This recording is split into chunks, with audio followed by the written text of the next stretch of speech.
I jumped out of war here, and I'm here with Great Book of Grudges, and this is the first episode of hopefully many of Talk-Tal War, where he and I are just going to talk about Total War and Warhammer related stuff, and it's Yeah. going to be pretty casual, and we'll just release this as we see fit. Yeah. There's no set schedule until like a lot of news starts popping out and so on, but it's something that we talked about doing for a while. So, it'll be fun. But yeah, Yeah, they just talk about stuff. yeah. So we're going to just jump right in because obviously there's a lot to talk about. We've actually got a pretty extensive list here, with the first being the state of Total War Warhammer 3 right now. How do you think the game is going? I think Total Warhammer 3 has been on the right track really ever since Thrones of Decay. Well, sort of ever since the failure of Shadows of Change, they've been going in the right direction. I do think that the launch of 6.0 was very sloppy, though. It felt very rushed.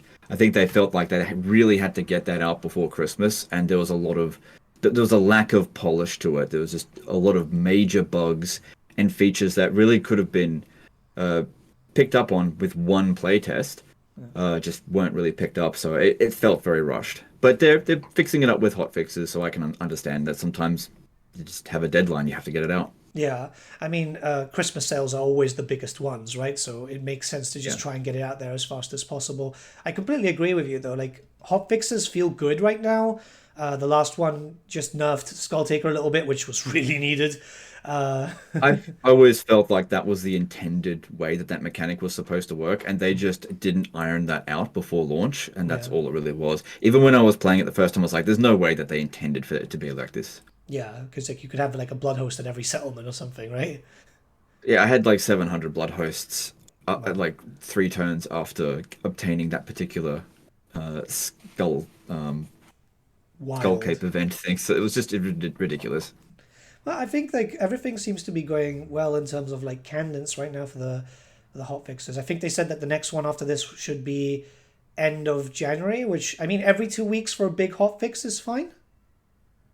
Yeah, so the hotfix I think will vary in terms of quality. I mean, we kind of knew roughly about this hotfix because they gave us a beta to play over Christmas, Yeah, which I never opted into the beta yeah, because it was going to nerf a whole bunch of stuff. But it came out earlier than I thought it would because they said it would come out late January and it came yeah, out mid-January. So maybe they actually got that done ahead of schedule. I yeah, also thought that they would be out of office for a lot longer. So in the past, it seems like CA when they Christmas time they take like a month off. They're just absent for a month, but it didn't seem like that this time. They they went on holidays very close to Christmas and came back very soon after New Year's. yeah. So probably sucks for the people who are working there not to get more time off, but the company needs to get back on track. So I kind of understand that as well. Yeah, no, definitely, definitely. What do you think about the beta stuff, by the way? I'm kind of keen on it as long as it's minor patches and not like something major. I think it's really good because what it's doing is if there's any ideas that they are working on that is going to be received poorly, it gives the community a chance to sort of nip it in the bud quickly. Mm. Like imagine, remember the port rework from Warhammer 2? Yes. The huge port nerf? Imagine if that came out as a beta, people opted in on it, and then they went, no, this is terrible, and then they just would not have had to revert. So I think it's a really good idea. And I actually think that Total War Warhammer 3, the launch of it, that would have been great if there had been an early access period. Imagine if everybody could have gotten access to that in like November of 2021 and been like provided the feedback to Creative Assembly. Yeah. Then, do you know what the funny thing is? If they had done that, Realms of Chaos now may not be abandonware. Yeah. Yeah. So I think there's a lot of value in community feedback.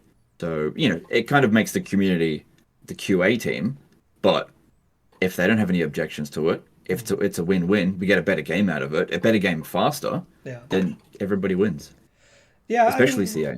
it's definitely a better situation. They seem to be more receptive to like the fan base talking about stuff now, which I think obviously, well, they have no choice at this point, do they?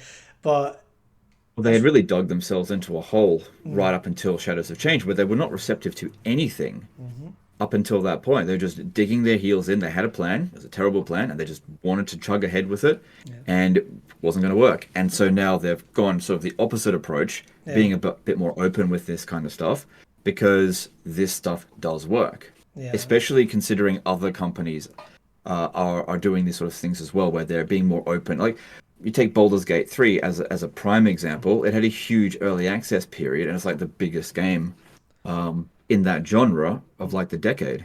Yeah, that's true. So That's there's true. um, you can be a trend setter or a trend follower, and CA is very much a trend follower. Yeah, as long as it's done in a good thing, because I don't want to see like it makes sense for a game like Baldur's Gate, which is so massive, to do like Yeah. early access things. I don't want to see like the next Total War game come out as a beta, But or a also, Total DLC. War Warhammer 3 is a massive game. I mean, it's the culmination of like 10 years of production. Oh I yeah, mean, yeah, they're kind of bound to fumble that every now and again. So having community input, especially one that has like when you've got so much backstory with Warhammer, it's like it's what 40 years old. That can be really valuable. But yeah, if they're gonna like do Total War Pharaoh as like a early access, that's not no, no I don't think that has any real value on it. yeah. No, I'm just Hopefully, if they ever make Medieval 3, they'll have that as like an early access, maybe. well. I don't That's know. the thing. I think I don't know. I just don't want to rely on betas for a launch title in a sense. I think, look, I've been involved with a lot of games in early access, and most of the time it's pretty good. Like, if I use the example of Ark Survival Evolved, like that came out in early access in like 2015, and if you buy it then, it was like half price, and then you're essentially a beta tester for them, and it was buggy as hell. I mean, it still is buggy, but it was like really, really poorly optimized back then. And you basically help the developer because they're like just starting off. I'm not entirely sure about their history. Yeah, And then what, 2 or 3 years later, it has its full release, and then the price goes up to where it should be, that's $60 the big launch sort thing of though. thing. Would you imagine And Creative so if Assembly releasing a title half price? well, that's why they don't do it because they want to get the price discrimination. They want you to the people who buy in first. They want you to pay the $100, get the Dynasty edition, and then discount it later. But community feedback has proven to be invaluable because people who are invested into an early access game, they're not going to steer you the wrong way, usually. You will get the odd outliers, Yeah, but you just go for wherever the feedback is most concentrated and focus on those issues. They would have known that the siege rework was trash, and they maybe didn't have to invest so much resources into it being a trash. yeah, There's so much sunk cost into bad elements in Total War Warhammer 3 that just could have been resolved if the community could have gotten their hands on it a little bit earlier. And yeah. it sucks that that happens because once those resources are spent, you can't get it back. Yeah, it does. It does suck. I mean, I look back at I go onto the Realm of Chaos map every now and then by accident, right? I fire up a campaign by Mm. accident, and it's like, oh god, I hate this. But on the other note, you are right that um, some people will not want to participate in early access. They don't want to be paid beta testers or whatever. Or, sorry, unpaid beta testers. They'll wait until the full release. Yeah, There's nothing wrong with that either. yeah, Those people will pay full price essentially. yeah, Or it depends on how they want to go about it. But yeah, I've never had any really bad experience with early access games because at least all the ones that I've purchased, they've eventually come out of early access. So the ones being, these are all survival games, Ark Survival Evolved, Conan Exiles, and Palworld. And I love all three of those games. And when it comes to Conan Exiles, I hated it at early access, yeah. but I love it now. It's weird. I um, I was still looking at what's it called, 7 Days to Die, which I think is still an early access. Early access. It's like, oh, but it's been like 9 years later. I mean, it's still a fun game, but it's just one of those things. I've not had bad luck with early access titles. I've had a few, but it's like there's always one, right? There's always one. Yeah. But staying on the So I think it could work, but whether it will work for Total War, I don't know personally. But I basically we've spent a bit of time on this topic. yeah, I do think that the betas for patches is a good thing. yeah, I don't opt into them. I'm not interested in that. yeah, But if some people are doing it and it's helping CA, I'm all for it, yeah. even if I'm not participating. And staying on the topic of the patches, what do you think about the free units? I personally, I'm pretty happy. I mean, they're low cost creations. I know some people go as well. It's just like a mod. It's like, but it's a free unit. Like who doesn't like Yeah, that? I feel very neutral about it because most of the time these units are nothing special. They're just Yeah, filling in a bit of a early game sort of gap. So you got, the orcs with spears, or the goblins with swords, or the graveguard with halberds.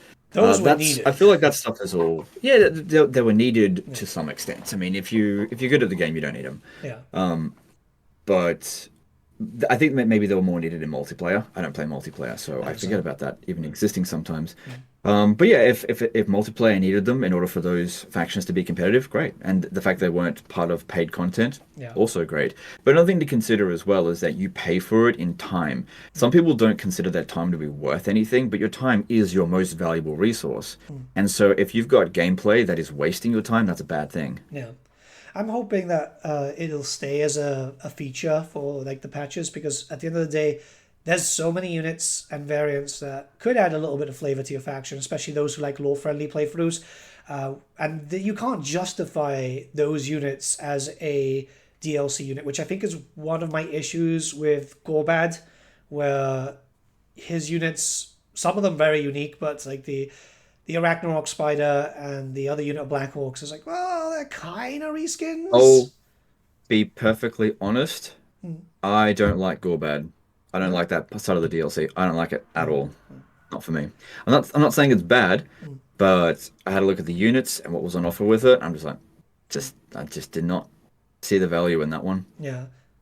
And then of course, you've got this was I don't think it's a big deal, but when it comes to these DLCs, you've always had like a big monster Mm. as like a new unit. Yeah. So with the previous DLC, the dwarfs had thunder barges, and there was that you can't reskin that from anything else Yeah. unless they Yeah. stole it from models. I have no idea. And then Nurgle had the toad dragon. That's not a reskin of anything, is it? I don't think it is. No, no, no, no. I don't think so. Yeah. And then for the Empire, you've got the Marienburg Landship, also not a reskin, a Hmm. fully new unit. I mean, you had a new variant of the steam tank, Yeah. but you've got those big winner units Yeah. in all three of the DLC factions. But with this latest one, you've got the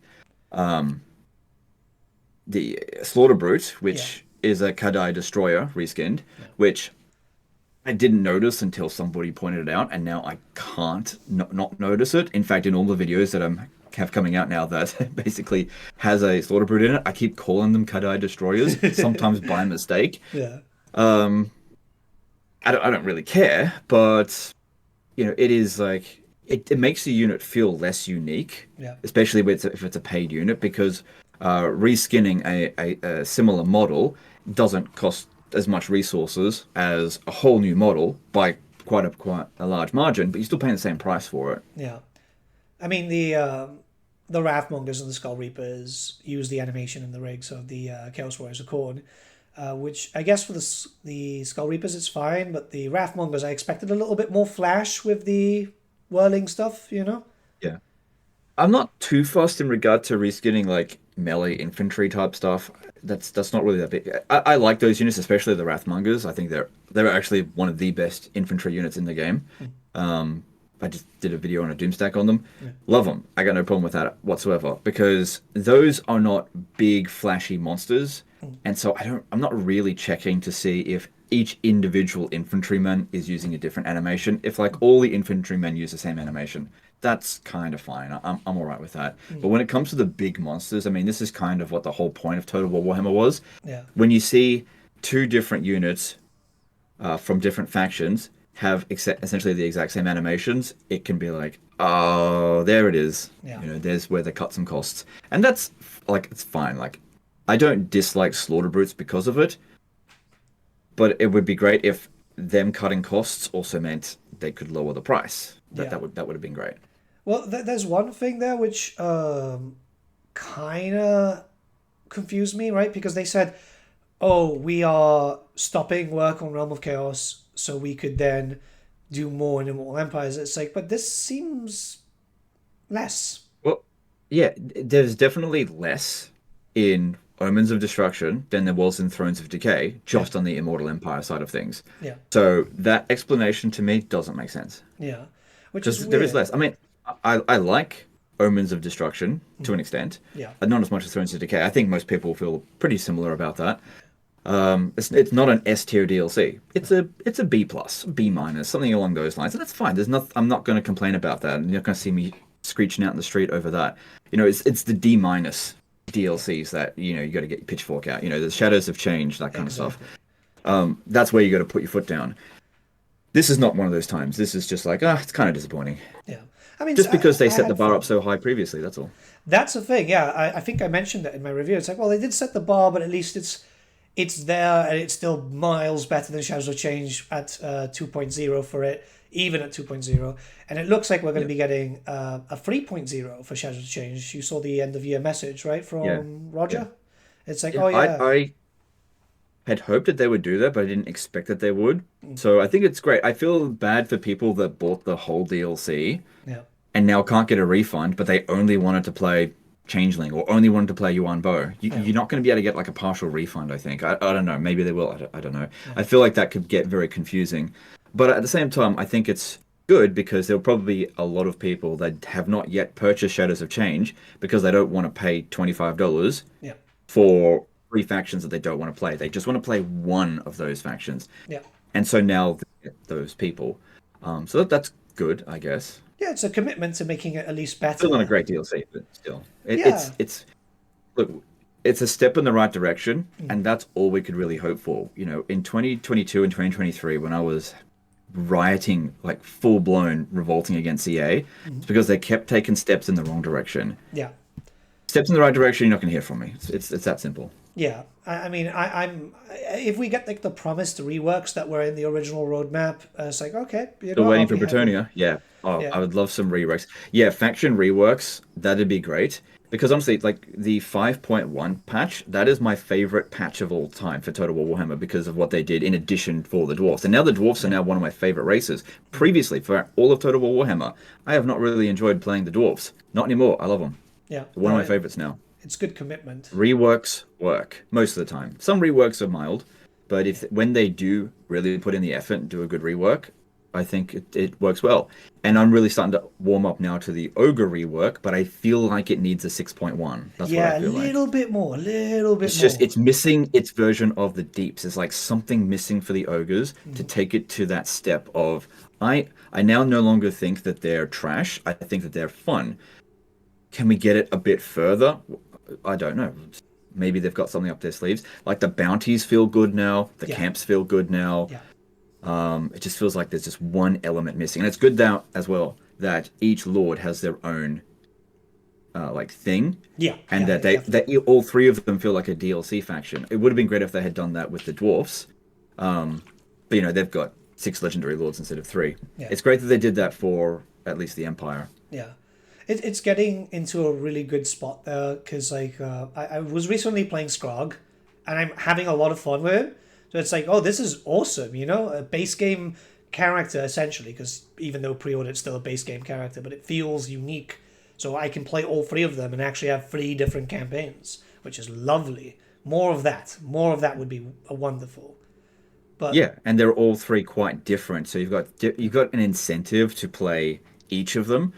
It's not like if you just play one of them, you're playing all of them, which is kind of my problem somewhat with the High Elves, because usually what I do is I just play a Lithanar, because I really like his campaign mechanics, and if I like the other Legendary Lords, well, I just confederate them. Because Tyrion doesn't even have his own campaign mechanic. I do like the DLC mechanics for Eltharion, Imric, and...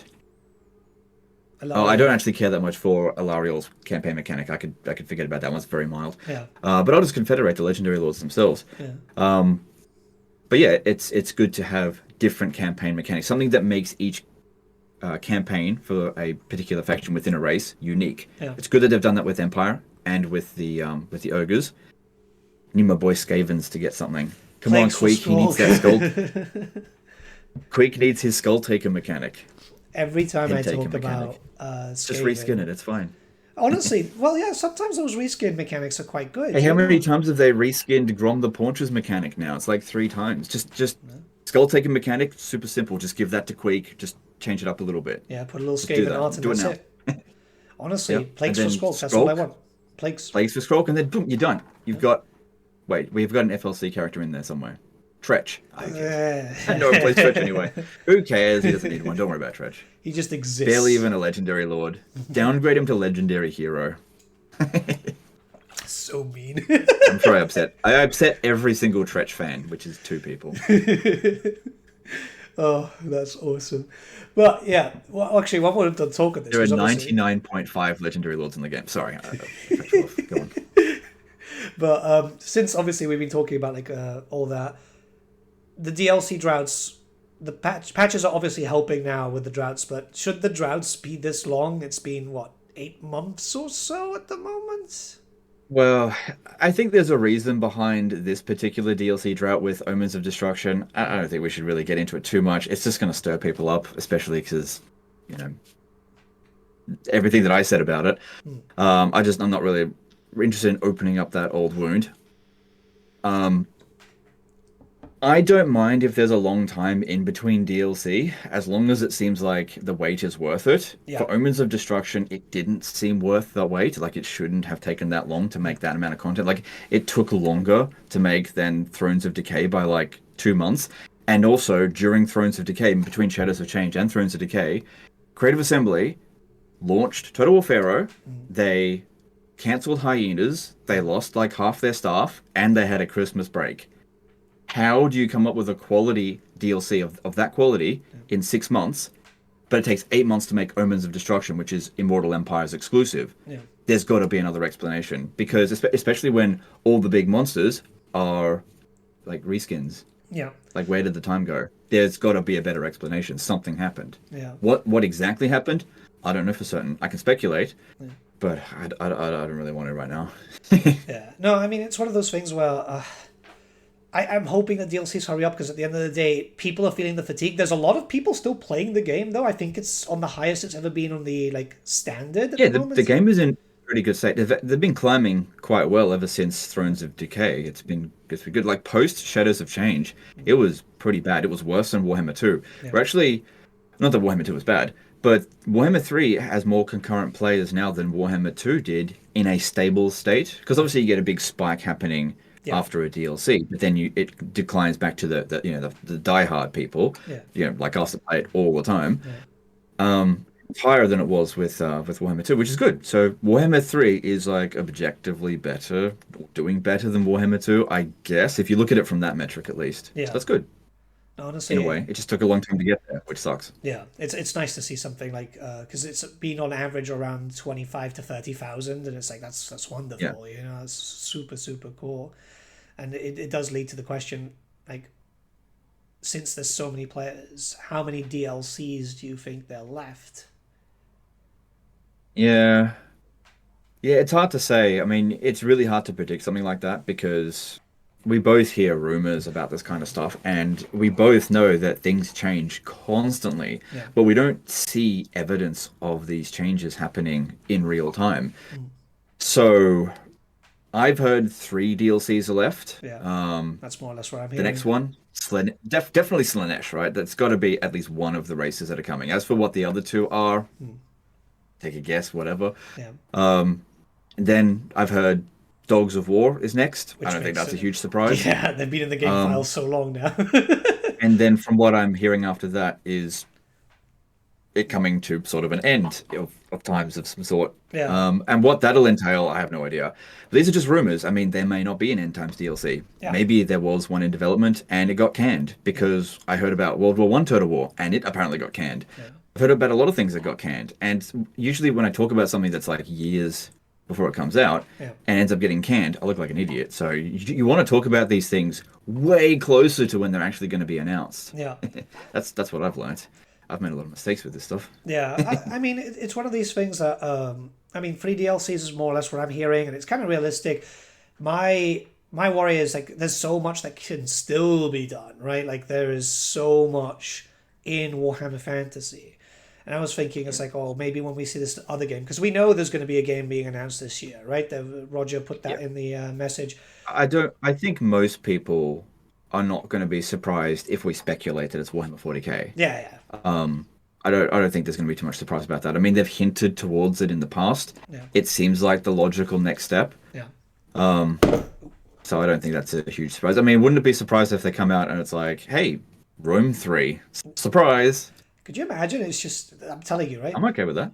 it's going to be like we're all going to be waiting there, and there's going to be like a premiere on YouTube, right? We're all going to be watching Hyena's Yeah. Total War. Yeah. They Yeah. have to use the art assets somehow, right? Yeah.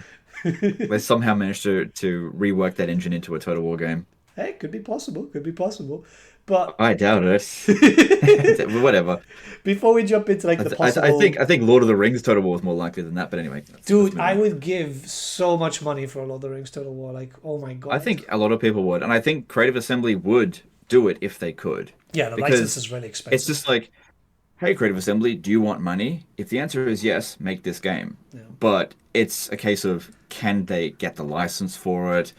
yeah. Um, can Embrace it they heavily, I think. what the actually agreement is? Because you can get the license for it, and then it just be a really unfavorable agreement. Yeah, Like I'm sure what they've got with Games Workshop is not ideal either, yeah. because from what I've heard, that Games Workshop gets something like 30% of everything that Total War Warhammer makes, Bit more, I and think. then bit more. Okay, then.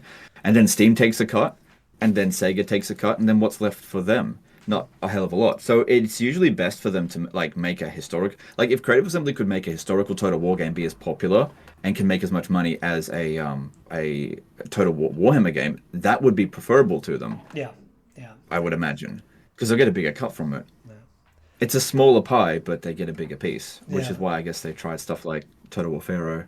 yeah. Problem is, it's a crumb. It's a shame because like if it would have launched with its big state like it is now in Dynasties, I think it would have done better. I think that if, yeah, I agree. If they had launched it and it was Total War Pharaoh Dynasties at the price that it is now, probably would have sold 1 million. Yeah, because But they it's didn't not do that. bad. But I I don't guess know. I have no idea. I didn't buy it. we should talk about a little bit of the speculation though. Like everyone's Yeah. speaking about Total War 40K, and now it's like it's looking like it's closer. The rumors are getting louder. I think Valrak is going to explode soon. You know. Uh, Like explode in popularity. no, no, I mean just like physically explode. You know, like Oh, okay. because like the more he talks about it, I see his videos every now and then. Right, I like him. He's a lovely guy, but you can see as the rumors get closer and closer, he just gets so hyped up, and it's just I'm expecting him just to blow up into a ball of confetti or something. My advice to him, as somebody who has gone through this before, I remember pre-Warhammer 3 announcement, I was building up excitement as well, and I was about to explode. My advice to him is, it's being made by Creative Assembly. Yeah, Set your expectations to be 25% of what it currently is, and you'll probably still be disappointed. yeah, Just, and if it happens to be the case that it's a really great game, then you'll be elated. But, I get that it's fun to be hyped up, but let's just bring it down a little bit and remember who we're dealing with, just a bit. yeah. Well, it's a perfect storm because if they announce it this year, that means it's going to release next year, right? And that means if it happens, because obviously it could end up being something else, it would be Total War 40K alongside 11th edition because it's a 3-year cycle generally. Right. So like that would be huge. All eyes would be on CA at that point, right? From every Warhammer fan. I mean that's both good and bad at the same time. And I think Creative Assembly would know, especially after the past few years, they can't screw this up. Yeah. So I feel like this is a great time, the perfect time, like all the screw ups from 2022 and 2023, the canceling of Three Kingdoms, all of this stuff has led to Creative Assembly now being well aware of how much they need to do a good job and how they can't screw this up. Yeah. So hopefully, when it does come out, it's in great shape. God, I hope so. Hopefully, this is that Total War game that comes out, and it's actually good on launch, because that's rare. Yeah. That's really rare. If it ends up being great, I think we're all just gonna like crack open a bottle of champagne and celebrate, you know. Of course, where everybody wins in that case. Everybody wins. But I mean, But it's such a rare occurrence. That's all. yeah. How do you think it's gonna work though? Because obviously, like, they can't do a planet, right? It just doesn't make sense for a game like 40K. Yeah, I mean, Cody Bonds did a good speculation on how it could work. I mean, there's other templates from older games that you could essentially model it off, like Star Wars Empire at War. I mean, that's like a kind of a very good template for it, Yeah. where you've got space and it's got like a galactic map, Yeah. and you move your ships around, and then you go in when you're invading a planet. There's like an RTS battle that happens. Yeah. Like that's a great game, and that was really popular. Um, I could see and the that thing is, happening. if the rumors are true and they do end up making a Total War Star Wars, you Yeah. could just reuse that same formula. Yeah. But I imagine that if you're going to do it Total War, it has to be bigger, like way bigger scale Yeah. than what that game was, because that game is like I still play as it. old as Total War. It's Oh, still getting it's really updates. You old. know that, right? Like it's That's 25 years old. It's still getting updates. Yeah, it's probably super. That was like one of the really good RTSs of like the early 2000s, I think Yeah. it was. I can't even remember. It's so old. But yeah, that was a fantastic game. Yeah. Like me and my friends, we all played it. My It cat was really it was loves like it, a actually. run to popularity. Like everybody just knew about it. It was great. Yeah. And Honest. hopefully Total War 40K is going to be like that as well. Yeah. So the blog kind of mentions. Maybe I'm reading too much into it, but it kind of seems like they're going to announce two titles. Obviously, we know that they're going to be working on multiple titles because they always work years in advance to start prepping. What do you think? Do you think we're going to see the soft announcement of Another Med 3?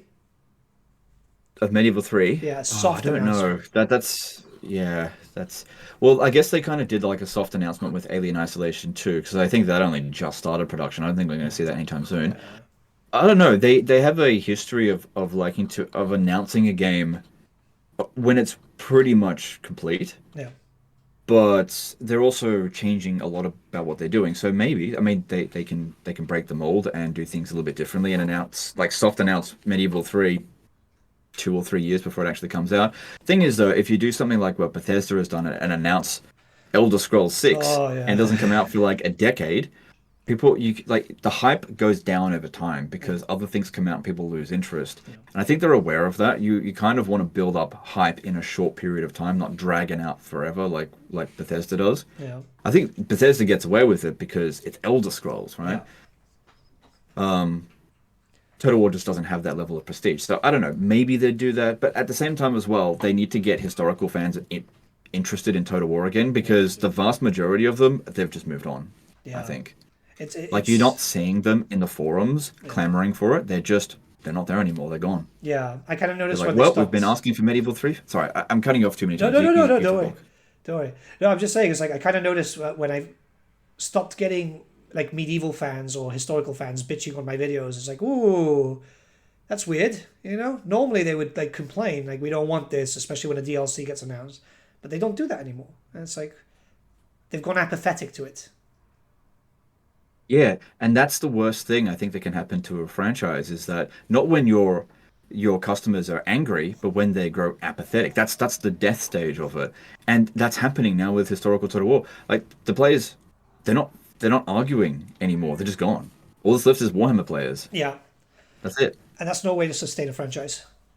Well, not for the historical side of things, unless they've got an unlimited number of Warhammer games to come out, which, there's a decent number. And, if not, they had a good run. Yeah, Maybe Warhammer 40K is the end of things. They could be moving on to Star Wars, and maybe Star Wars will be the stepping stone for Lord of the Rings. But if they wanted to capitalize on historical Total War games, they got to win them back. yeah, And they kind of have to start from scratch now, which sucks because they had a lot yeah. recently. A lot. Even I'm missing historical gameplay. Like every now and then I'll download Med 2 and stuff and have fun because I mean it's still a goats game.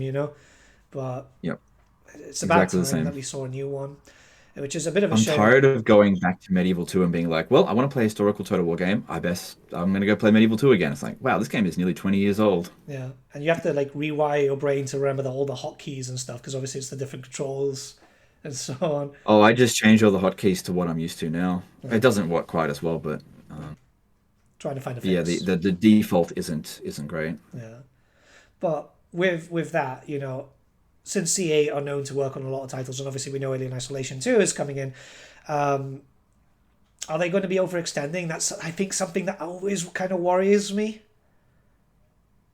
Like, Sorry, what's that? like are they going to be overextending, working on like loads of multiple games? Because obviously there's the rumored games, there's the stuff that's confirmed. We know more stuff is coming. I don't want the CCA overextend because it's clear that they had kind of problems kind of supporting three Total Well, Wars at I don't once. think we have to worry about that so much right now because they've yet to get a big win ever since Hyenas happened. Yeah, Like there hasn't been a big win for Creative Assembly, unless you can count Thrones of Decay as a big win, which yeah, that's a DLC. That's not going to make as much as the main game. Like that was a big win for a DLC. yeah. But they haven't had a win. Like the last launch that was probably profitable for CA would have been Warhammer 3, and that was a bad launch, but at least it made a lot of money. Yeah. So I mean, when was the last good launch? It was like it's Three Kingdoms basically. Yeah, Unless you can yeah, count Troy. Troy's a bit of a weird case because it's 7.5 million downloads in the first day, so it would have made a lot of money, but Troy died in the ass straight away. yeah. Which is a shame because I feel like there was potential, but I think starting off with the truth behind the myth was a bad thing. They should have just gone full mythology and been done with it. Yeah, launched it with mythology. Well, I didn't even like mythology, so I don't know. I can't really comment too much on Troy because I just at no point did I ever like any of it. I like the It's good. mechanics. The campaign mechanics, totally with you with that. Yeah, But you got to have battles. Otherwise, I'll just play a Paradox game. yeah. Oh, actually, speaking about the campaign mechanics, in a next like Total War historical game, would you like to see multi resources like Troy did? Because I really liked that. Depends. You don't want to see the same thing too many times Yeah, in a row. It just feels like it's being reskinned. Like it worked. It worked for Troy, and I guess because I didn't play too much of Troy and not all of Pharaoh, I wouldn't be opposed to it. Just don't do it the exact same thing. So if they did Medieval 3 as an example, and they had tradable resources as like something that you can accumulate, like you got a certain amount of wine, and yeah, that could be a tradable resource, and it was an actual amount that you could store. yeah, I'd be totally for that. Yeah. yeah. And you know you could trade it or sell it internally. I don't know. Yeah, I'd be down for multiple resources rather than just everything costs gold. Yeah. That's good. More complexity is And we're always seeing good. this a little bit more with Total War Warhammer Yeah, yeah. Since the Chaos Dwarfs, to be with more honest. resources. Yeah. I think that's why I like it because it's like it was bringing in more complexity. It wasn't just oh you've got one resource and that's all you got to work with. Now it's like everything else, and it just adds a lot more to a let's be honest a growing by age fan base. Right, we're getting older. We're not like teenagers and stuff anymore. We can do with more than just gold. Bring us food and wood Yeah, and and that's stuff. also a problem for Creative Assembly. They have an aging fan base, and as it ages, as we move into our 30s and 40s and whatevers, many of these players, you know, speaking for them, will start to have families, settle down, find other interests, and it'll dwindle. So at some point, they're going to have to get younger players, which means they'll eventually have to appeal to Gen Z. So we're going to see a friggin' no attention span Total War game one day. Could you imagine a Total War game Because playing like TikTok? it'll be, yeah, it'll be like battles of 30 seconds tops. Um, you know, it just have to be like zero attention span. It'd just be like you're playing the game and just memes are constantly popping up at you constantly. Oh Just to god. just to give them just here you go. Here's your Coco Melon, you ADHD people. I mean I have ADHD, so it's fine. But Gen Z, you know, oh my Yeah. God. I don't know how they're gonna deal with that.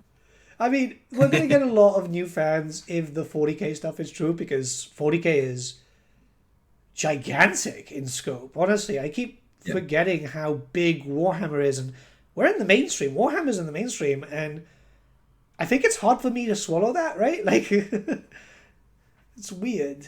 Yeah. Well, we're in the mainstream now, I guess. Well, Warhammer Fantasy.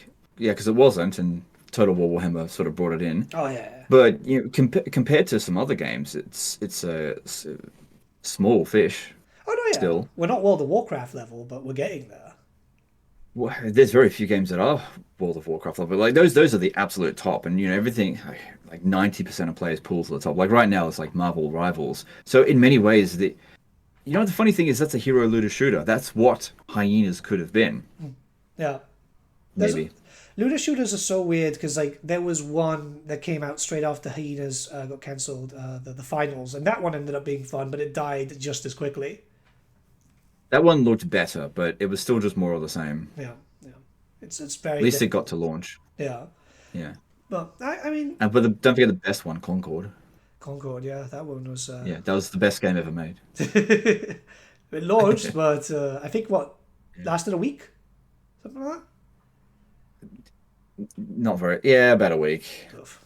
Ouch. Yeah. Well, I I mean, mean, I don't really care about looter shooters, to be honest. yeah, So I can't really comment on them too much. I can laugh at them. yeah, Um, but we hear about it because they are. You hear about these either massive. It's either massive failure or it's like massive success. There's hardly any in between. yeah, There's like Overwatch one and Marvel Rivals are the two like big outliers that I remember, and then there's Hyenas and Concord are the complete opposite, the two massive failures. yeah. And the problem is that we're always going to compare it. It's not because we want to be mean, but when you see Creative Assembly try to kind of break the mold, like you remember Total War Elysium, the card game? It's Yeah. like, well, why would you want to do that when you've already got Gwent or Hearthstone, for example, right? I understand why they did it, and it wasn't a Yeah. bad game, but it's very difficult to go and play something else when you're already so used to such a behemoth like Hearthstone. Yeah, there's an old saying, if you can't be first, to be best. If you can't be best, to be first. So Yeah, when it comes to a lot of these games that Creative Assembly are making, they're neither first nor best. yeah, Now, when it comes to Total War, they're first. yeah. And There is no other Total War game. yeah, I don't think any other dev would look at that style of game and go, yeah, we can do that because it's obviously very, very expensive.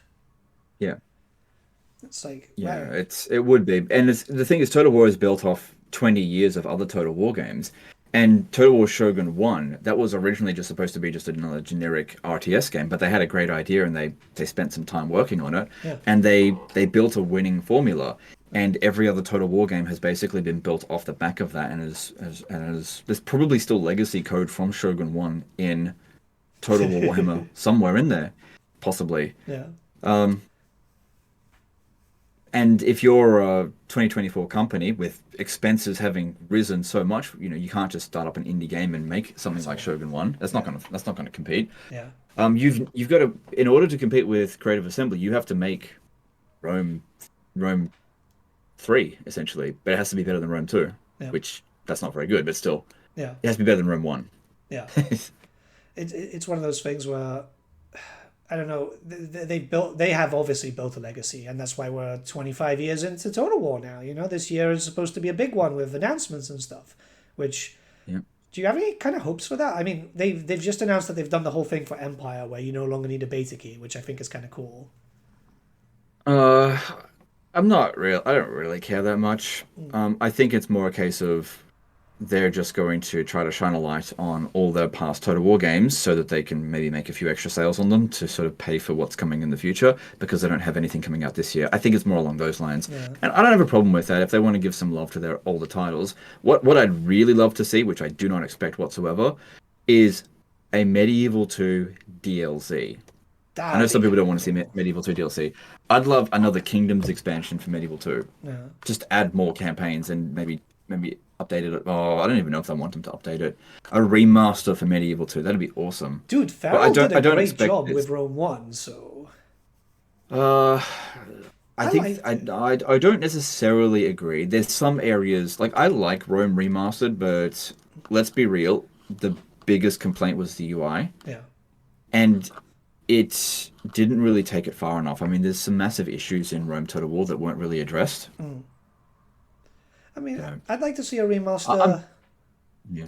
I think I would put my hat into one of those.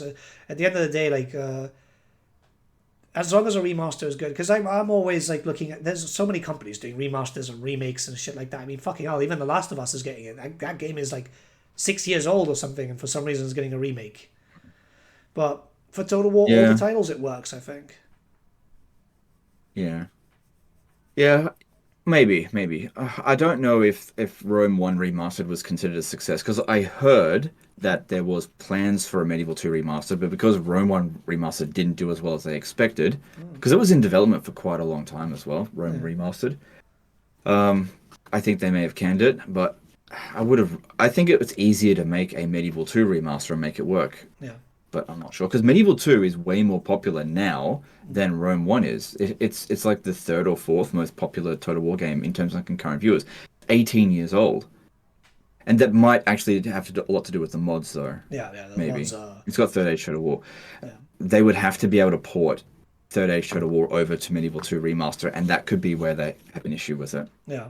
Unless the development is taking into account the mods and the modders are getting early access and Yeah.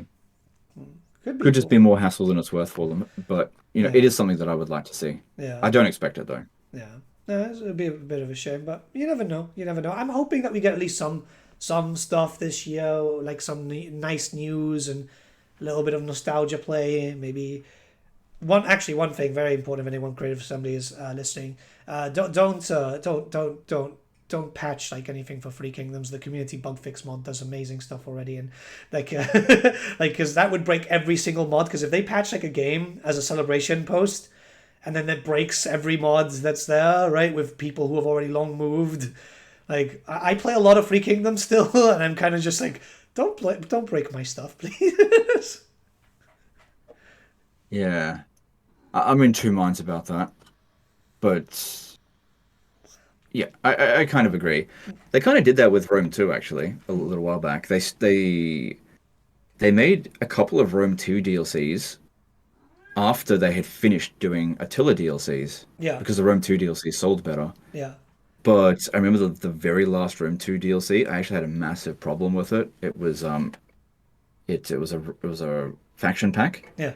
for factions that had already had mods made for it, Mm, and then those mods were taken down, and then you had to buy these factions that some people had been playing for years. yeah. And I had a real big problem with that. I I can fought imagine. them on that. That was, yeah.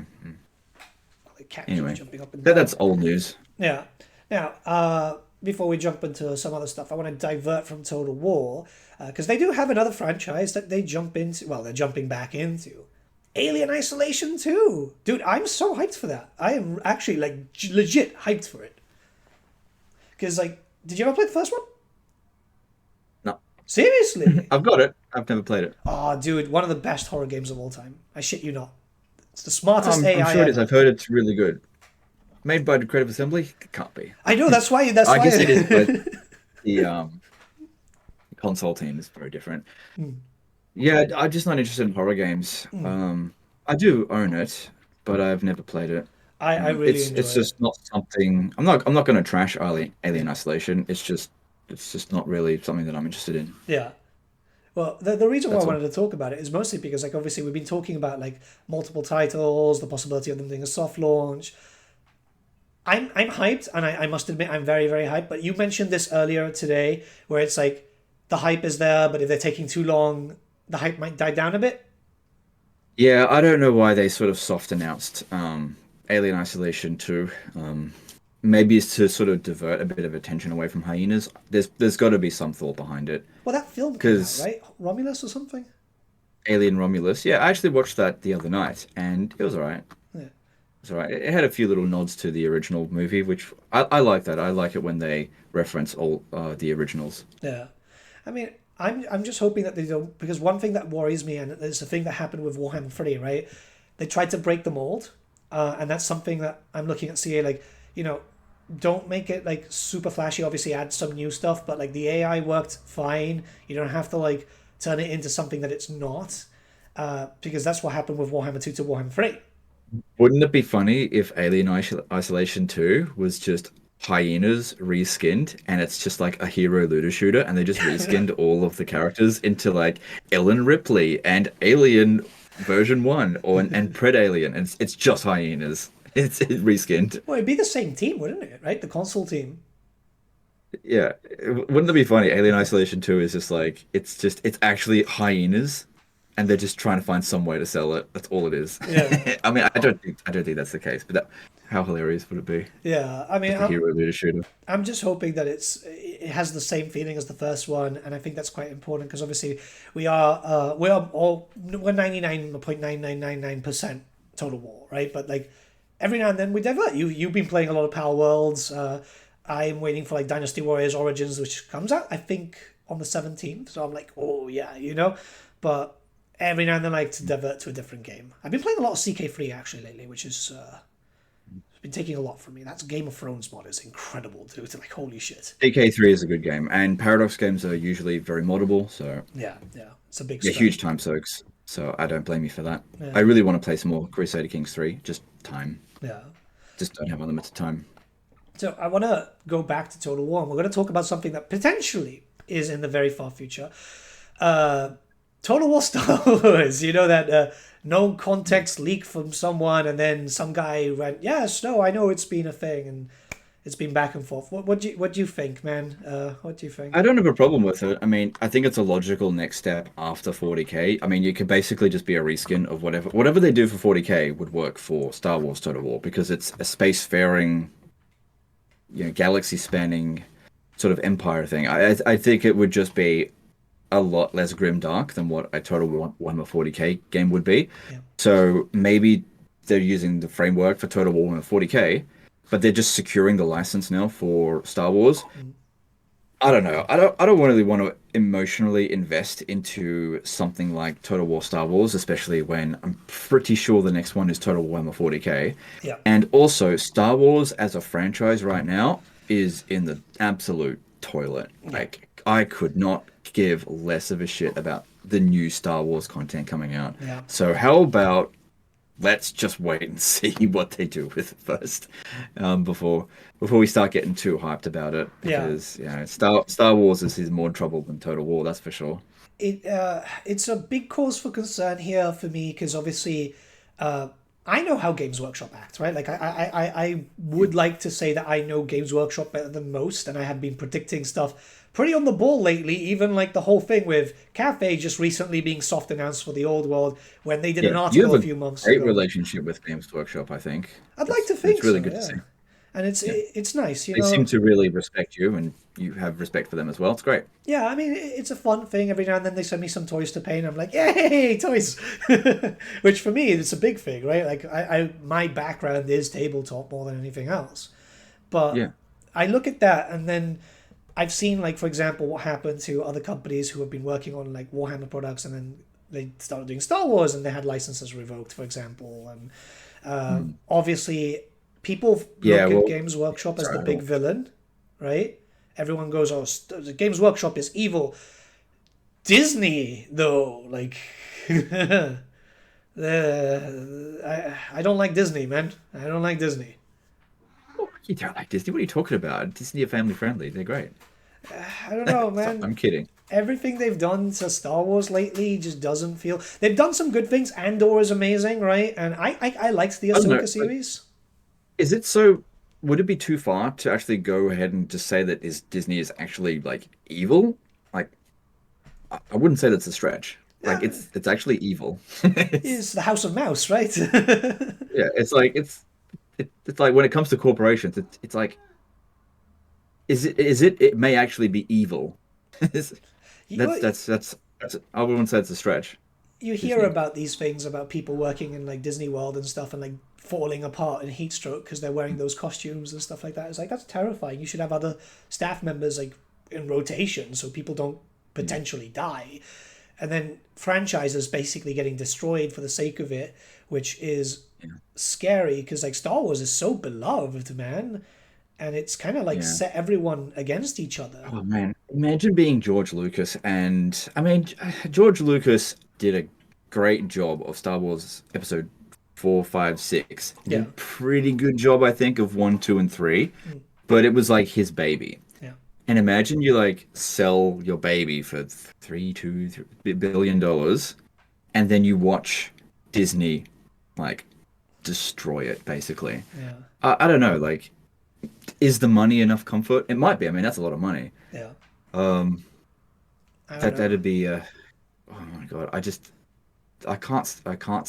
I can't watch what happens to Disney. They've had a couple of good things happen. Yeah, Like I liked The Mandalorian season 1 and 2. yeah, Um, they've had a few good wins, but there's so many fails in there yeah, with Star Wars. There's just so many fails, and it's kind of like with Total War as well. It's like when there are more fails than wins, are you really a fan of it anymore if you just don't like more than 50% of what they produce? Like, I don't even know if I'm a real Star Wars fan anymore because, like, most of the stuff I like is now 30 years old. I yeah, don't like the new stuff.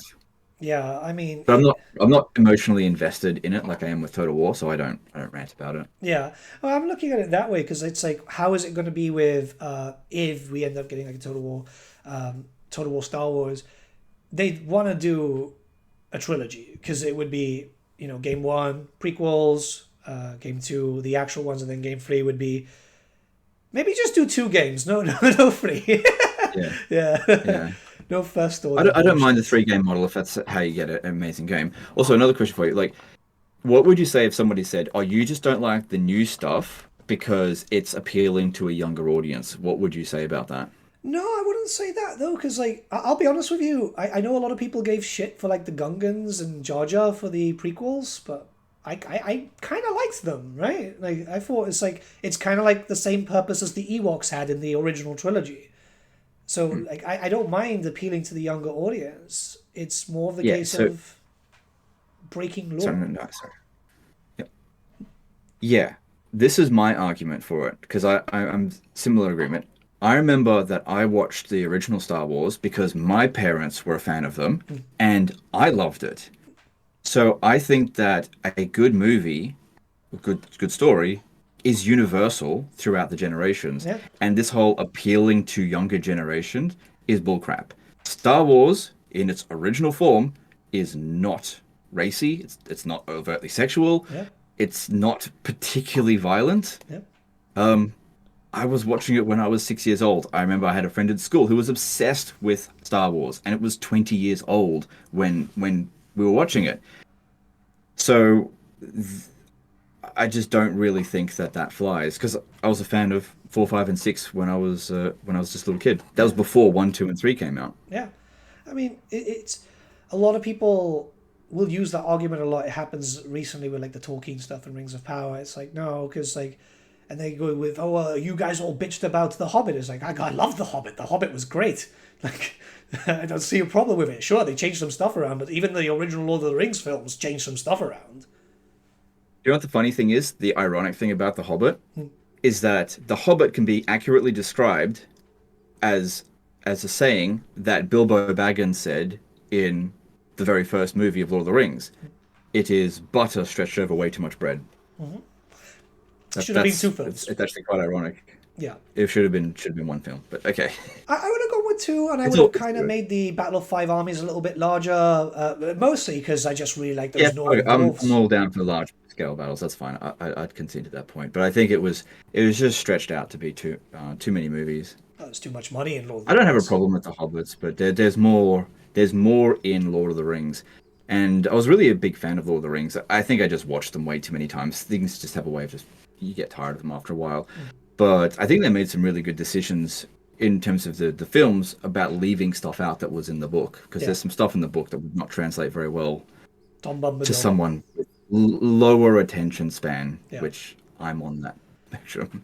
Tom Bombadil, yes, yeah. that's what I'm talking about. It's like a whole chapter. It would have been way too much for people because it would have been I have so slow. PTSD when I talk about Tom Bombadil. I just don't understand why it was in the book. I like the theory that he's actually the spirit of Arda or Aero Iluvatar himself, just kind of like Yeah, playing a little bit of the thing there. But hey, you that's never fair know. enough. That just keeps taking me back, man. I would like a Lord of the Rings Total War so badly. I mean, we got so many mods. There's one being made for Attila with a map now, right? Because the Kane Yeah. tools work, and there's one for Troy. I think that's being migrated to Pharaoh because of the bigger engine. I think it's something to consider with that kind of stuff. Like Total War, was good. Third Age Total War came out for Medieval 2, maybe a couple of years after Medieval 2 came out. Attila is nearly 10 years old now, and it was never really that popular to begin with. Yeah, So if they bring out a mod for a 10-year-old game, how popular is it really? Probably not going to get that much. I mean, even the 1212 AD mod for Attila, like it's great. Apparently, I've never played it, but it's very popular. Within the spectrum of Total War Attila, which is not very popular. I don't know if it's going to scratch that Total War Third Age itch that it possibly could. I think in order for Creative Assembly to get a license for Middle Earth, they've got to grow the franchise. Like they've got to basically prove to the Tolkien estate that they can make a game that can reach 10 million players. yeah, Not concurrent players, but like can sell to 10 million players. Because that's what the expectations would be for a Lord of the Rings IP. yeah. Funny thing is, though, on the actual inverse, with Star Wars, because they've absolutely shoved it down the toilet, the expectations of a Star Wars Total War might be lowering by a fair bit because they've had some real dookies come through lately. Yeah, So I'll it's give like, you a fiver. Right? yeah, hey, if you guys could get 200,000 people to buy this game, you did better than Ubisoft, okay? Yeah, I played a little bit of Outlaws. Like I get the concept. It would have been better if it was a Jedi or a Sith, or you had the option. Like to this day, I think my favorite Star Wars video game is Jedi Knight Academy because you get like all the Doesn't elements remember. of choice and so on. But we don't get that. Survivor was decent though. Jedi Survivor, I think there was like 2 or 3 games for that. That one was decent, which I think is quite. It's an outlier. It's one good game with like 7 bad ones, right? Which is what used to happen with Warhammer titles too. Now there is And one 40k titles. exactly, and I do want to talk about a big rumor which is not on our list, but it's something that's been popping up a lot lately, and it is a 40k thing which could rival Total War 40k if it does happen. Dawn of War 4 or Dawn of War Remake 0, right? This is a rumor that's been popping up a lot lately, and it's getting louder and louder. Valrak has been talking about it, and to be honest, even I'm hearing trickles of it, and I normally just stay in the like fantasy section, right? But I think I've that could heard be nothing, big. but I don't go listening for it. But I'm all for it. Yeah, I love Dawn of War 1. I like Dawn of War 2, yeah, and I'm okay with Dawn of War 3. I I understand that people hate it, and yeah, I would have liked it to have been done better. But I can't say that I personally hated it. I didn't think the story was fantastic, but I do love Dawn of War yeah, as a franchise. I would love to see a Dawn of War 4 for yeah. sure. I love Gabriel Angelos. I would love to see more of his story. Yeah, just as long as he's not backflipping again, that's fine. And Yeah, they can't be breaking the law like that kind of stuff. Like a backflipping that's fucking silly. Terminator, dude. Like, it's just, I Yeah. saw it. I was like, what the fuck? Hey, Gabriel Angelos, he is an angel. He can do that. Yeah.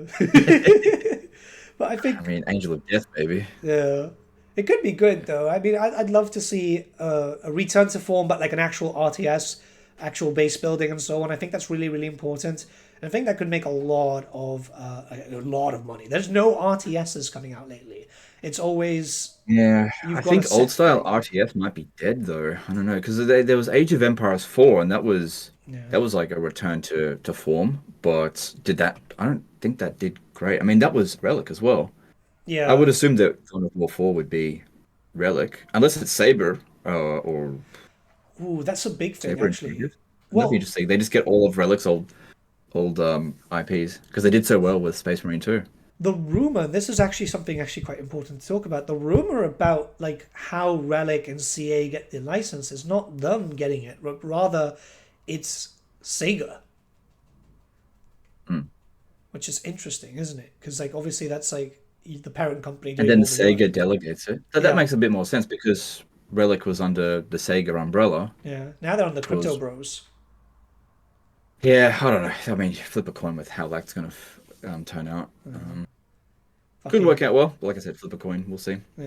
I'm just scared. I'm rooting for them. Yeah, They've just had so many failures. That's all. yeah. But it's funny And though because Amplitude bought themselves out, didn't they? I have no idea what happened with Amplitude.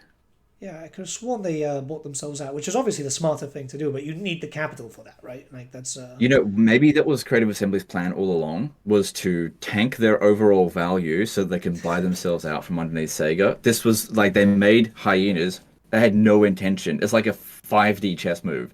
They had no intention of actually making a good game. They just wanted to waste Sega money, and they wanted Sega to hold a gun to their head and say, if you don't make a good game, we're going to make you independent again. We're not going to look after you anymore. And that's their plan all along.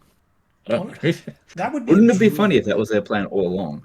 And like all the Shadows of Change stuff and Total War Pharaoh and all the bad stuff that happened, it was like one giant like Skaven scheme to get out of Sega, basically to not be a Japanese vassal anymore. Yeah, I mean, it would be a dream come true in a sense because like a lot of games come out way too soon for like CA, and I think and a lot of other studios actually too. So I think and they all fall on the Sega. So it's like maybe they're just the ones going, no, we don't care, fire it now. Yeah. But on the other angle, I have heard that Sega is also a fairly good overlord. So I don't know. I'm just speculating. I have no idea. they've got very good franchises because they've got Yeah. the Sonic stuff seems to be doing well constantly. There's some hit or misses, but I think that happens when you've got such a behemoth of a franchise because like Sonic is huge. Everyone knows Sonic, right? And Yep. they've got some anime That's that Jim game. Carrey show, right? No, I'm just kidding. Yeah, he keeps going back to them. He's Mr. No sequels, you know. So obviously there must be a lot of money. I mean, that's what he says. He said he'll go back if there's a if it's probably money. Hey, that's fine. Hey, no, I Listen, see, respect it. You got to Mr. make that bread, right? Yeah. I mean, I would have wished he would have carried on doing TV shows because that he did that Totally. dark comedy which was really good. I can't remember the name, but it was really really good. But you know, but That's fine. I think you know time will tell with everything. I'm looking forward to whatever happens this year. Hopefully this DLC, this next DLC isn't. You know, it came out in December. Hopefully it's not in August. What's your pick? So you're on board with it being definitely a Slaanesh DLC and Oh yeah, probably High Elves next. yeah. What do you think is the third race? Like if you had to choose, Yeah, had to guess, and if you guessed wrong, they'd shoot you. yeah. What would it what would your pick be, do you reckon? I personally, because I'm hearing loads of speculations, I personally would prefer Dark Elves because I'm not talking about preference. I I'm know, talking I know, about what you think it's going to be. I know. At this point, like I'm Everyone leaning, would prefer Dark Elves, I agree. yeah, I'm leaning towards Norska at this point because I think it makes sense to kind of just get the last pre-order faction out of the way, and That's kind of what I think as well. That's why I didn't lean towards Dark Elves yeah, because I think it should be Dark Elves. I just don't think it would be Dark Elves. Much in the same way that with Omens of Destruction, I don't think the Greenskins should have been there. yeah, they shouldn't have. There I should think have been some, it should have been something else. yeah, It could have been Vampire Counts. I would have been better with Vampire Counts. Way more to choose from. yeah, I don't understand why the Greenskins got another DLC, yeah. It's a but weird whatever. thing. I mean, I justified because I did a little bit of a speculation regarding it, and I was like, okay, yeah, if it ends up being Norska, you could justify it because the Sea Lord does go into the Sea of Claws lot, so like there is Norska high elf drama. That's what I'm thinking as well. And also, here was I didn't mention this in my speculation video. Usually it's like Chaos faction, like a Demon Undivided faction, and then you've got two opposing forces. Yeah, And so if you got High Elves, they're obviously an opposing force. If you got Dark Elves, they could go either way. They could be opposing. They could also be with them, yeah, depending. But when you go Norska, and this is why I thought it might be Egil Striborn, yeah, he's Khorne. So you've got an opposing legendary lord to the demon faction. I forgot to mention that in the thing. So I thought you could have, and then you could maybe introduce essentially mono or god Norscan lords. yeah. I don't know. That was my thought. But who do you think would be, if they had to choose anyone, would be a lord for Norska? Deals Ooh. like a legendary lord. So I got asked this on stream a while back, and I would say that if it's Norska, we'd probably get Lord Mordkin because he's like more he falls on Undivided, right? And they seem to be pushing Norska to Undivided because obviously Wolfric just doesn't like the gods, and Frog does his own thing. So Mortkin would make a lot of sense. I would like Eagle, but I think that the problem with getting him is we've just had a Corn DLC, and there might be a bit of Corn fatigue. Yeah. Yeah, that's definitely a point against it. I don't 100% think it's going to be. Is it Eggle or Eagle? I've seen it pronounced both ways. I've seen it pronounced both Yeah, it ways. doesn't matter. Stribble whatever. Yeah. But I've also heard another one that I thought was probably more likely. I actually can't remember. It was like a wizard lord, part of the Dolgan, I think, Oh, faction. Sail, You would know the name. Sale, that's yeah, it. Sale, the Faithless. the Faithless, that's it. Yeah, you know them way better than I do. I think that actually is more likely. I've seen more speculation on the Reddit, and I was like, yeah, I think that's more likely than Eggle. Yeah. I mean, it would be cool, but the problem is that it's a different culture, and Kurgan. yeah, yeah, like Kurgans and Norskins are very, very different. It wouldn't bother most people. It would bother me, the high heavens, though, because it's like two different people. It's like calling a Spaniard and an Italian the same thing, right? Yeah, but I mean, there's going to be some degree of overlap in regard to, I guess, minor races Yeah, within Total Warhammer. Like they might add um, the halflings to the Empire at some point rather than give them their own race. yeah, Much like how the what's it called? What are the Dragon Ogre reskinned units for the Wood Elves? Oh, the The Zotes. Zotes. They're not their own race. Yeah. They're just put into the Wood Elves. Um, To be fair, there's only and like 10 of them though. Like, yeah, I'm just yeah. So they've got to find some way of like putting them into existing factions. So they might make it so that Norska becomes Norska and Kurgan. And wasn't like Night Goblins supposed to be separate from regular Orcs and Goblins as well? well, you could run them all in the same book. Like, there is so many greenskin variants. Yeah. So they weren't really separate, but I get what you mean about the halflings and so on. So I could see that Yeah. happening. You know what would be really cool though? I'm just thinking about it out loud right now. Bjorg Bearstruck would be freaking awesome. I've heard a lot of people say about that, dude. Weren't they saying that he could make a good legendary hero He could be a for legendary Norska? hero, yeah. I could see him as a lord though. Like, wouldn't it be nice? Because we have the transformation mechanic, right? Like, obviously the Kefir dragons and so on. So just imagine this guy just going like full, like your transformation and just going from like guy to just like really disheveled kind of werebear type of situation. It would be I feel kind like of that would cool. pair well with the Kislev DLC, but there's only so many DLCs left, unless, of course, they have more planned that we don't know about or haven't heard about. And there's Yeah. always a possibility. I mean, they made more DLC for Rome 2 after they had finished Rome 2. So there's always a possibility that they'll do like an End Times DLC and then later down the track do like a cheap minor Lords DLC or just like include one or two. Yeah. Won't include any units. I'd actually be all for that. It just include the Lord, no units. Yeah, character packs. It's something that I've been screaming about for ages. It would be so good because like there's so much there's still so many big names that aren't in game yet, and I think Yeah. people are feeling a little bit like, oh, we might get to the end and I won't see my favorite character, which for Can you me, imagine if they end without Thanquol or Nagash? I oof. can't see it ending without that. Yeah, but those would basically be end times DLC. That's what I'm thinking. I've heard nothing about those two being in End Times. I'm just assuming they would be Yeah. because you can't end it without those two.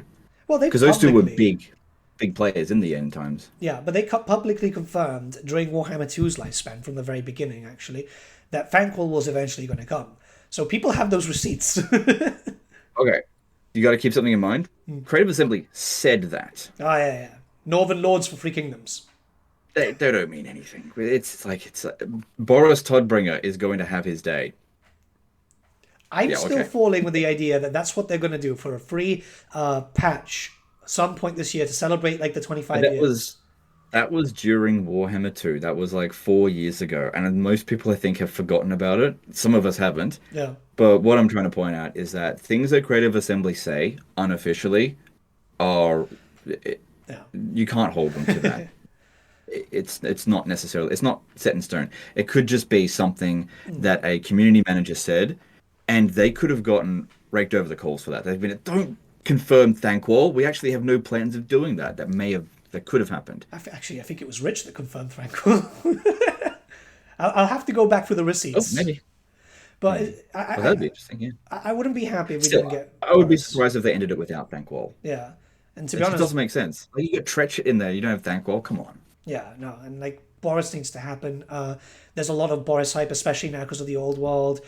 You've got the Tugen Guard back and so on, so people are hyped for that. There's cross promotion to be done. Yeah, like a little small, like a Lord pack just for Boris. Yeah, Make seven it quid. relatively cheap. Add a couple of Cult of Ulrich units and turn him into a legendary lord. Yeah, That's it. Make him a sub faction within the Empire. or since this game has sold so much, do it for free because there needs to be a little bit of a thank you. Oh, do it for free. Come on, Games Workshop and Creative Assembly, do it for free. Come on. We had Bretonia for It would free be in nice. game one. We had Rakarth for free for game two, right? Like he was a random no patch, no DLC Yeah. thing. Okay, so Rakarth, that's actually interesting because I think they spent more on the voice actor for Rakarth than they did on developing Rakarth. Rakarth has actually nothing new or interesting about him. He just uses units from other factions as Yeah. his main mechanic. So it's probably not particularly costly, and they did it for a faction that they probably didn't want to make another DLC for. Yeah. Probably, I don't know. But he was Much better than making expensive another though, for Skaven DLC. sure. He would have been very What's that? expensive, like as an actor, because at that point he would have been in his height, right? Because of Game of Thrones and so on. It would. I think it had ended for him at least at that point. I don't know if it would have been that expensive. Who knows? Who knows? I mean, Elithanar is Dylan Sprouse. Yeah, and freaking Be'lakor is Ian. Richard Armitage. Yeah, but like he's obviously a big name too. Well, I don't know actually if he's done too much actually post Hobbit, to be honest. I don't keep up with actors much, barring Ted Danson. Yeah. I like Ted Danson. Yeah, that'd be good. Ken Danced as Nagash. Could you imagine? But no, I don't know. I think it's I think we deserve, like, the fan base deserves a free thing this game. We've had it for 2 games.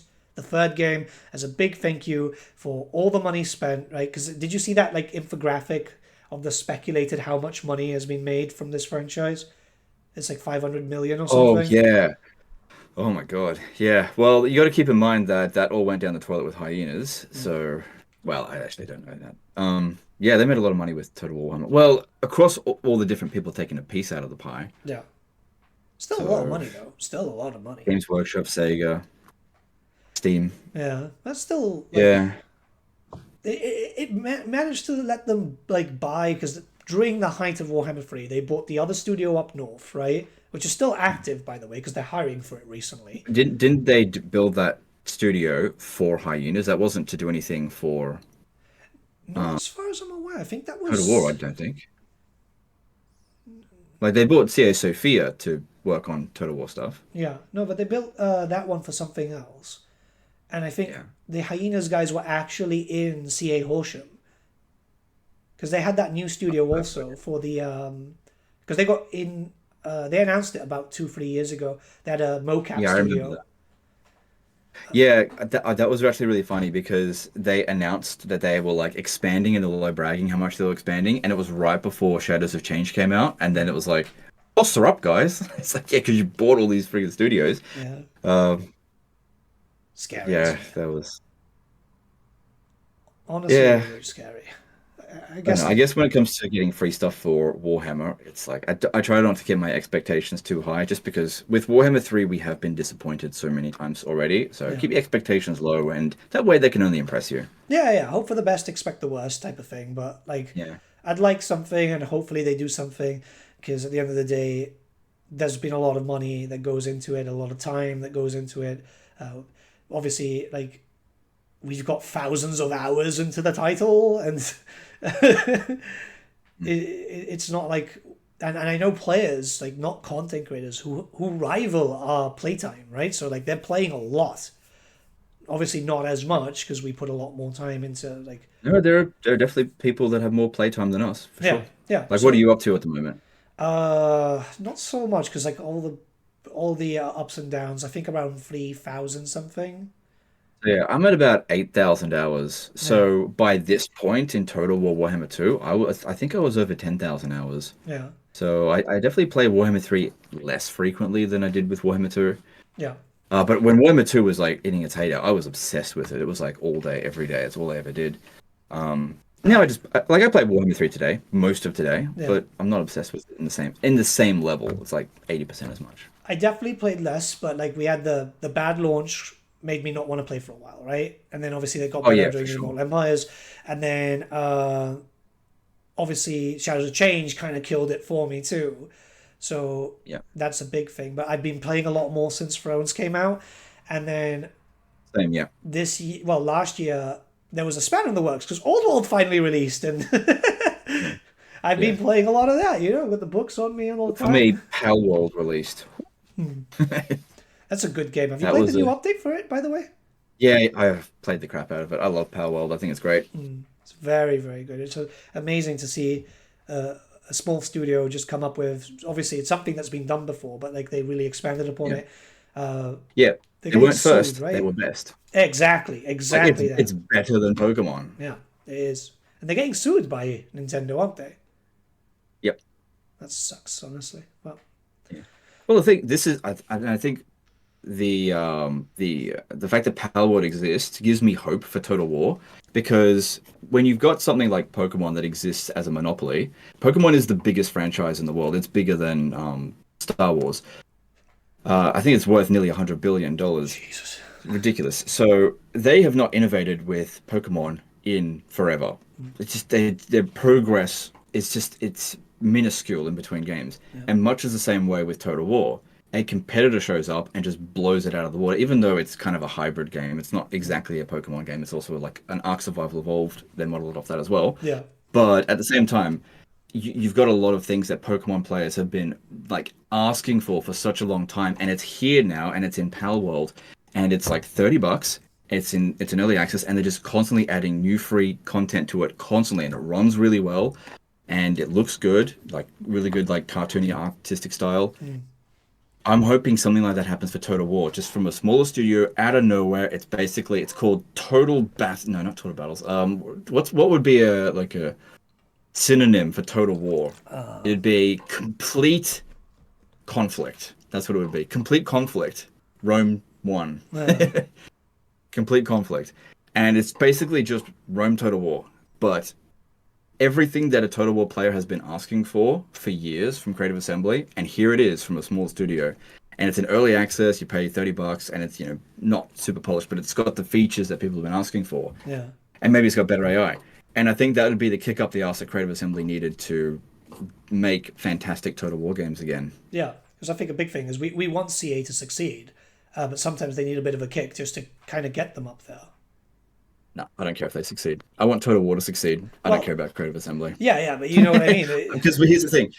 I know what you meant. Yeah. Because I've seen now that a company can fail a game, like Space Marine. Yeah. It can be developed by one company and then sold to another. So if Creative Assembly goes down, I don't care as long as Total War goes to someone else. Sell it to Saber Interactive, yeah. As long as don't sell it to Ubisoft, please. I don't want that. So you got to be careful what you wish for. Sometimes better the devil, Yeah. But yeah, I just want there to be good Total War games. I don't care who develops it. Yeah. Don't care at all. I have hope that things are going to be better. Obviously, things can go up and down because I think it was you in one of your live streams saying that there's a pattern, right? Like shit show happens, things get better, shit show happens. Oh my god, it's uncanny how much history repeats itself within Total War. It's if you've only been around for 1 or 2 years, you probably wouldn't notice it. But I've been around for 20 years. I'm so old. It's almost uncanny how much they've repeated themselves. So when I look at like Total War Pharaoh, that is identical to Thrones of Britannia to me. It's the exact same game. When I look at Warhammer 3, it's Rome 2. It's the exact same sort of launch. So this is how it goes. They start off, they do really well. They get super arrogant. They basically stop listening to community feedback and they just do their own thing. They go off the rails. So this is basically like the Warhammer 2 time frame. They're like at the peak. They go off the rails. They make a bunch of really stupid decisions, and then they make a bunch of bad launches. So if you look at most recent history, it was like the cancelling of Three Kingdoms was kind of like an indicator that was happening. The cancelling of Three Kingdoms, then you've got Troy as kind of an outlier. I mean, that was a good business decision, but a bad game in my opinion. Then you've got the launch of Warhammer 3. Now, Warhammer 3 is great, but the launch was awful. And then, of course, Pharaoh. So that's the decline. And hopefully we've hit rock bottom. But if you go back in time, okay, you go... They're built up. They've just done Shogun 2, and then they've got Fall of Samurai. They're at the peak again. And then what happens after that? Their next biggest game. Oh, look, it's Rome 2. Rome 2, awful launch, complete decline. And then they have sort of Total War Attila after that, which is just like a nothing. And then they've got Thrones of Britannia after that, which didn't do very well. And then they've got their Three Kingdoms, their return to form. So what we're due right now is the next Three Kingdoms quality release. That's in terms of the history, 40K. That's where we're at. We're at rock bottom. We've just had our Thrones of Britannia. We're just after that. So we're at 2018 or moving into 2019, and we're just about to get the next biggest Total War game, which will be a smash hit. Now, that means that Total War Warhammer 40K will have terrible DLC and will have its promised expansions cancelled. Oh, God. No. I would imagine GW leaving attack dogs outside of CA. They're very, very anal about these things. This is why like stuff has been doing really well lately for GW based products. I mean, did you see that TV show with the episode? There's just one 40K episode on Prime. Oh my god, I can't remember what it's called, and I watched it like 9 times. It was that I know what anthology you're talking about, but I series. don't know what it's called. Yeah, but did you see the episode? No. You should, dude. It's so fucking good. It's like What's it wow. on? It's on Prime. Is It's on that Prime. with? I don't have Prime, Let me so see. I They can't watch they it. might have it in some other location. I'll Yeah. look for it. Cause like oh my Okay. god, dude. You can tell that Games Workshop are looking at those developers down like a hawk, right? Right. But it was stunning media. 20 minutes of pure bliss. That's Absolutely good. amazing. Yeah, great. That's But good. yeah, before we call it, is there anything that you're looking forward to in the coming weeks or something? Maybe a new game or something? No. Oh, no, that's not true. I mean, there's a bunch of stuff coming out soon. There's Kingdom Come Deliverance 2. There's Civilization 7.